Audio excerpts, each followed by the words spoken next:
நாளைக்கு தான் ஃபீஸ் கட்ட கடைசி நாள். கட்ட முடியலன்னா பிள்ளைகளை ஸ்கூலுக்குள்ள விட மாட்டாங்களாம்.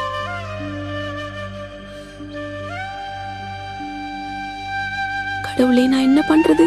இப்போ நான் யாருக்கிட்ட உதவி கேட்பேன்?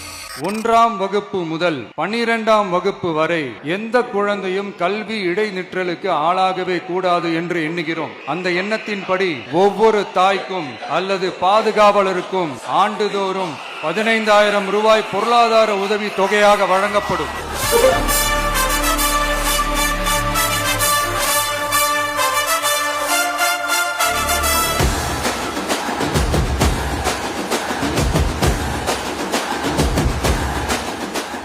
பள்ளி இடைநிற்றலை தவிர்க்க 1 முதல் 12ஆம் வகுப்பு வரை பயிலும் மாணவர்களின் தாய் அல்லது பாதுகாவலருக்கு ஆண்டுதோறும் 15,000 ரூபாய் பொருளாதார உதவித்தொகையாக வழங்கப்படும்.